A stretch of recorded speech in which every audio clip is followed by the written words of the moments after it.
કામની કિંમત થશે ને તો પહેલી કિંમત આપણી બધાને થશે.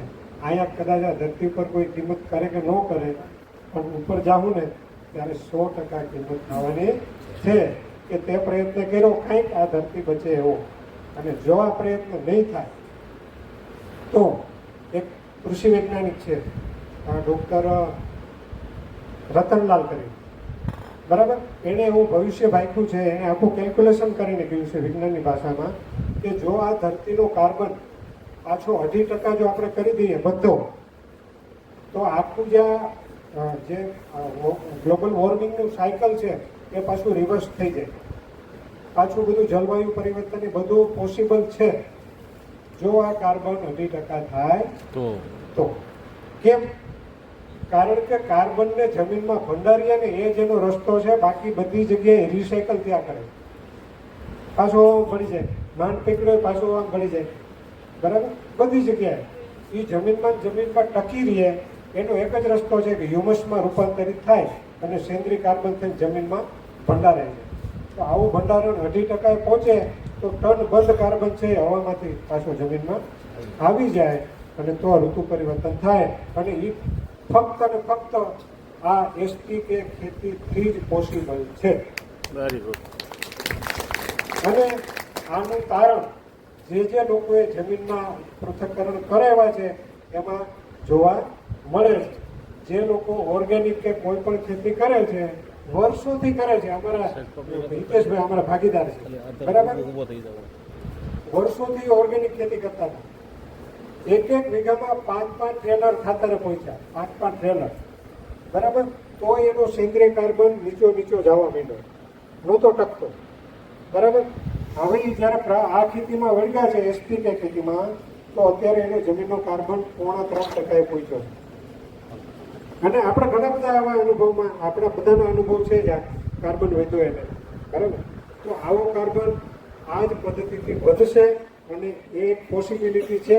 આપણે આને જો મોટું રૂપ આપશું, ખૂબ જ વ્યાપક કરશું આને, તો બધી જમીનમાં આ કાર્બન ધીરે ધીરે આ બાજુ જશે અને તો જ આ ધરતીનો ઉગાર છે, તો જ આપણી આવનારી ત્રીજી કે ચોથી પેઢી રહેશે.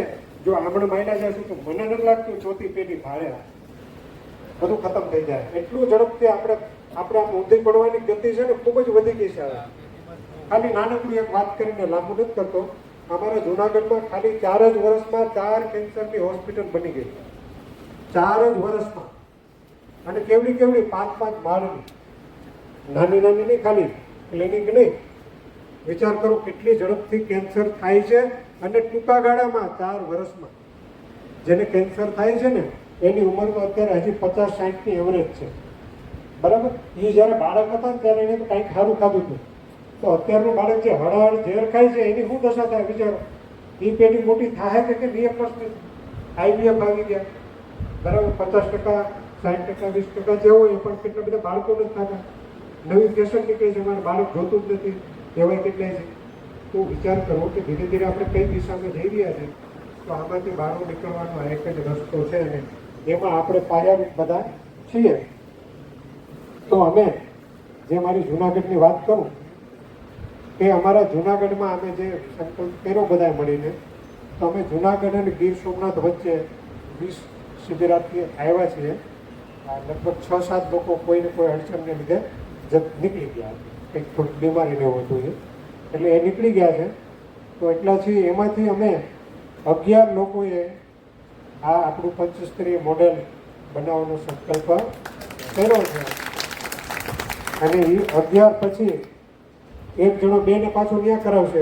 કેટલા બધા ન્યા કરતા હશે, આવો સર્વે કરશું તો અમે લગભગ 75 પહોંચી જઈશું. એવી આ ભગવાન ત્રિમંદિરવાળા ભગવાન તમારી આશા પૂરી કરે. ગૌ માતા, ધરતી માતા અને તમારી બધાની સદભાવના તો આવું પૂરું થાય એવી વાત કરે અને હું વિરમું હસતું. અત્યારે એનું લિમિટ એ રાખે છે પંચસ્તરી મોડલની 5 આયામ જે અનુસરે છે એની જ વસ્તુ મૂકવા દઈએ છીએ. એટલે કોઈ આ પ્રવૃત્તિ આગળ વધે છે પણ ક્ષતિ પહોંચાડવા માંગતી હોય ને તો આપણે બિંદાસ છીએ કે એક આંગળું લઈને આખા વર્લ્ડમાં ક્યાંય ચેક કરાવો તો ચેક કરે લે, એમાં અમને કોઈ ચિંતા નથી. પણ એ ભૂમિકાએ આવો કેસ થશે, આનો મેસેજ આગળ આવશે. એટલે ગુજરાતનું કોઈ પણ જગ્યાએ ખેડૂત જ્યાં પણ પોતાનું ઉત્પાદન કરે છે માલનું, એની બાજુમાં આસપાસ વેચાતું થઈ જશે. એ પ્રવૃત્તિ આપણી મુખ્ય હેતુથી અમારે આ સ્ટોલ કર્યો છે. અમારા બોટાદનો વ્યક્તિ કે પંચતરી મોડલ ફાર્મ કરવા એના પૂરતો નથી, દરેક ખેડૂત માટે લાભકારક થાય એના માટે છે. પણ આપણે ધ્યાન એ રાખશું કે ખોટી વ્યક્તિ અને ખોટો માલ આપણા દ્વારા ન વેચાય એટલું જ ખાસ ધ્યાન રાખવાનું અને ક્ષતિ ન પહોંચે. અને રાજકોટ મારું નામ કાંતિભાઈ પટેલ, શ્રી સહજાનંદ ગૌશાળા છેલ્લા 25 વર્ષથી ગૌશાળા ચલાવું છું. રાજીવ દીક્ષિતની સાથે જોડાયા પછી મેં ગૌશાળા કરી છે. અને આપણા પાલેકરજી ગુરુજીને ગુજરાતમાં પહેલી વાર 2007ની સાલમાં રાજકોટમાં લઈ બેંગ્લોર ગયો તો, ત્યાં 10 દિવસનો કાર્યક્રમ હતો ગૌરક્ષાનો. ત્યાં પાલેકરજીનો મને સંપર્ક થયો. મેં કીધું આ માણસ જ આપણને ગાય બચાવવા માટે, ખેતી બચાવવા માટે ઉપયોગી છે. એટલે એની પુસ્તકની ઝેરોક્સ કરીને મારા એક મિત્રને આપી. એણે જીવામૃતનો પ્રયોગ કરી અને મને કે 8મે દિવસે કે આ તો ચમત્કાર છે કાંતિભાઈ, આનો પ્રોગ્રામ ગોઠવો રાજકોટમાં. એટલે એની પુસ્તકમાં જે ખેડૂતોના નામ હતા એને મેં ફોનથી પૂછ્યું કે જબ સે હમ ગાય રાખી હમ સુખી હો ગયે. એટલે રાજકોટથી અમે 8 જણા ગયા, ખરાઈ કરી, વર્ધા અને નાગપુર ખેડૂતોને ખેતરે ગયા. એ જોયા પછી અમે પાલેકરજીની પહેલી શિબિર અહીંયા ઢોલરા મુકામે વૃદ્ધાશ્રમમાં રહી. ત્યારથી ગુરુજી સાથે હું સંકળાયેલો છું અને આ કર્યા વગર છૂટકો નથી. એટલે ગાય માતાના પ્રાણ બચાવી દેશને આજ બચાવો, ઘર ઘર ગોપાલન કરીને ગૌરક્ષા પુણ્ય કમાવો. જ્યાં રક્ત ગાયનું પડે છે, જપ તપ ધર્મ કર્મ નાશ પામે છે. આવતા દિવસો કહેવા આપણે નથી. બધાનો ખૂબ ખૂબ આભાર. જય ગૌ માતા. હવે ભાઈ છે, હું છેલ્લા 10 વર્ષથી સુભાષ પાલેકર ખેતી કરું છું અને હું મારો અત્યારે મોડલ બનાવી રહ્યો છું. અને અમારા જિલ્લામાં 2-3 મોડલ છે, એમની રીતે ખેડૂતોએ બનાવ્યા, એમને અનુભવ.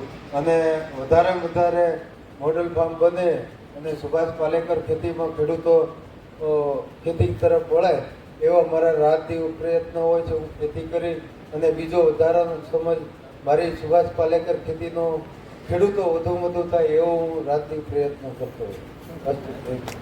અને અત્યારે મેં 26 જણા હતા, એમાં 3 વ્યક્તિ મોડલ બનાવવા માટે તૈયાર થયા છે. મારું નામ જીતેન્દ્ર મોહનભાઈ કંજારિયા, ગામ રામનગર, તાલુકો જામ ખંભાળિયા, જિલ્લો દેવભૂમિ દ્વારકા. અમે જામનગર, દ્વારકા અને મોરબી આ 3 જિલ્લાનું સંકલન કરી અને બેઠા હતા. એમાંથી ટોટલ લગભગ 12 જણા આવ્યા છે. બરાબર, એમાંથી દ્વારકા જિલ્લાના 4 જણા છે, જામનગર જિલ્લાના તો વધારે છે, 8 જણા છે, અને મોરબીના કંઈક 4 જણા છે. બરાબર, આ રીતે એમ કે અમે સંકલન કરીને બેઠા હતા. એમાંથી એમ કે જૂના મોડલમાં એવું જાણવા મળ્યું કે 3 છે એમ. બરાબર, અને નવા છે એ એમ કે 4 ઊભા થશે એ નક્કી થઈ ગયું છે. બરાબર, અને આપણે સાયલા તાલુકાની વાત કરી એ જ રીતે એમ કે દ્વારકા જિલ્લો છે એ આખો પાણીગ્રસ્ત જ છે એમ. બરાબર, એટલે એમ કે એમાં મોટા થોડાક એક ઊભું થાય તો એમ કે બીજા ઊભા થાય એમ. એટલે એમ કે પ્રયત્ન અહીંથી કરીએ છીએ અને બીજા થશે. એ ભાઈ એક બહુ સરસ વાત કરી વકીભાઈ. એ કે તમે અત્યારે ભલે આટલા બેઠા, હું ભલે એકલો આવ્યો, પણ આવતા વખતે શિબિર ને તો તમારી કરતાં અમારી ટીમ મોટી છે. તો આવો હરતીભાઈ તમે તમારો સંકલ્પ જાહેર કરો. અને હું એક આ પંચસ્તરી મોડલ બનાવી એમાં 10 બેડ બનશે અને એ અત્યારે મારે ચાલુ જ છે. એમાં ઓલું ટપક પાથરી દીધી એટલે હવે કાકડી વાવી દે અને કાકડી 2 મહિનામાં પૂરી થઈ જાય એટલે પાછા આના બેડ બનાવી અને હું પંચસ્તરીય મોડલ કરીશ. કચ્છથી ટોટલ 9 ભાઈઓ અને 1 બેન, આમ ટોટલ 10 જણ આવેલા છે. એમાંથી એક ભાઈ આજે ગયા છે રિટર્ન, હજી અહીં 9 જણ છે. એમાં 3 કદાચ આપણા પંચસ્તરીય ફાર્મ જે બનાવવાના છે એ ભાઈઓએ કીધું છે અને બાકી આજનો હજી પ્રયત્ન ચાલુ છે. મારું નામ દેખાડી યાસીન મોહનભાઈ છે, ગામ નવા ધમલપર, તાલુકો વાંકાનેર, જિલ્લો મોરબી. અમે આખા કામ સંસ્થા તરફથી આવ્યા અને મારી પહેલી મિટિંગ રહી ને વડતાલ ખાતે મેં સાંભળી લીધી. અને હવેની નવી અપડેટ શું હોય એ સારું એવું જાણવા મળ્યું. અને આ 2 દિવસ કાયદાની અંદર બધાએ ભાઈઓ જે જિલ્લામાં જઈએ એ બધાએ સારો સાથ સહકાર આપ્યો, સમયને સમજો. એ માટે ખૂબ આનંદ થાય છે. જગ્યાનો અને સંસ્થાનો ખૂબ ખૂબ આભાર છે. અને ખરેખર આવો નવું પ્રેમ મોહબ્બતથી રહેશું તો એક દિવસ જાજો દૂર જ નથી. 2 થી 5 વર્ષ મહેનત કરશું અને 100% સફળ નહીં પણ ઊંચાઈ ઉપર પહોંચી જઈએ. સફળ તો થઈ જ ગયા છે. જય હિન્દ, જય ભારત. ગૌ માતા. આમ તો અમારે જે આ ભાઈ વાત કરી ને સાયલા ને એના જેવું જ વાતાવરણ છે. દરિયાના કાંઠાનું છેલ્લું ગામ છે. ત્યાં થોડુંક ખોદીએ 10 ફૂટ તો પણ ખારું પાણી આવે એ રીતનું ગામ છે. પણ ત્યાં પણ અમે જે ગુરુજીએ જે બતાવેલા છે 5 આયામોનો એ આધારસ્તંભ લઈને અમે એ કરીએ છીએ. અને આજે જ અમે સવારે તમે હતા ને ત્યારે કે ગુરુજીને મળવા ગયા હતા કે અમારે પણ એક આવું મોડલ બનાવવું છે.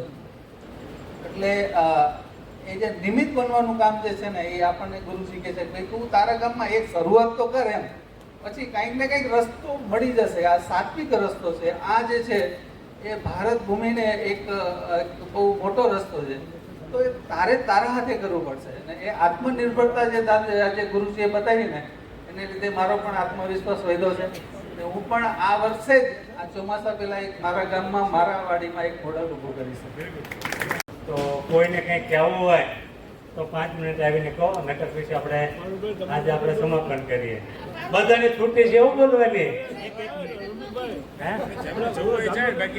એના હિસાબે ખાય કે ના ખાય, મારે બધાના સુઝાવ લેવા છે અને બધા મેસેજ નાખ્યો એ વિશે જાણકારી લેવી છે. એ માટે બીજું કઈ કામ અને જીવામૃત 2019 થી વાપરવી છે આખા ખાત સાથે અને આત્મા પ્રોજેક્ટ સાથે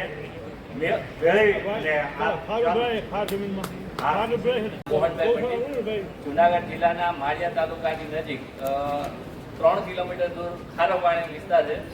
ત્યાં મારું 7 વર્ષથી 2019 થી સુભાષ પાલેકર કૃષિ પદ્ધતિથી ખેતી કરું છું. મારા ખેતરની અંદર મોઢું પણ ધોઈ ન શકું એવું ખારું પાણી છે. એની અંદર નાળિયેરી છે, નાળિયેરીની વચ્ચે કેળ છે, કેળ પપૈયા છે, પાડા ઉપર હળદર છે, આદુ છે, આંબા મોરી છે, મિશ્ર પાકમાં બધું જ શાકભાજી છે. મેં 4 ઇંચ જેટલું આચ્છાદન કરેલું છે. સારામાં સારું ખૂબ રિઝલ્ટ છે. ખારા પાણીની અંદર જીવામૃત જીવામૃત પાવાથી TDS ગમે એવું હોય ને એ તોડી નાખે છે. એટલે તમે નિત્યક્રમ જે પાલેકર સાહેબે કીધું એ સમય પ્રમાણે તમે રેગ્યુલર જીવામૃત આપવામાં આવે તો ખૂબ જ સારું પરિણામ છે. કોઈ પ્રોબ્લેમ નથી. એટલે આખું વિચારીને તમે બસ ચાલુ કરો. પારુલબેન નીતિનભાઈ ખાંટ. આમ તો હું સૌરાષ્ટ્ર જામનગર જિલ્લાની અત્યાર સુધી હતી. છેલ્લા 5 મહિનાથી હવે હું શિફ્ટ થઈ છું. મેં મારી જમીન બરોડા ખાતે લીધી છે, સાવલી પાસે 40 વીઘા. અહીંયા મેં 52 વીઘા જમીન કાઢી અને અહીંયા 40 વીઘા લીધી છે. અને મને મારી સાથમાં મારી બેબીનો સાથ છે એટલે હું આ કરી શકી છું. અમને લાવનાર પણ મારી બેબી જ છે અને અમે ખેતી કરતા હતા ને હજી પણ કરું છું સાવલીમાં. અને બધું મૂલ્યવર્ધન કરીને અમે જાતે વેચવાનું માર્કેટિંગ કરીએ છીએ ને ખૂબ સફળતા મળે છે. અને હિંમત હારવાની નહીં. એક જ વસ્તુ કહેવાની છે કે નાસી પાસ થવું નહીં અને મૂંઝાવવું નહીં. બાકી હું મુંબઈથી છું અને બસ આ ગુરુજીને સાંભળ્યા ત્યારથી મુંબઈ છોડીને હવે ભચાઉ રહું છું. મારું ગામ કચ્છમાં ભચાઉ અને તાલુકો ભચાઉ, ગામ મનફરા ને મારી વાડી છે કકરવા. અને હવે ગુરુજીનું મોડલ બનાવવા જઈ રહી છું. Very good.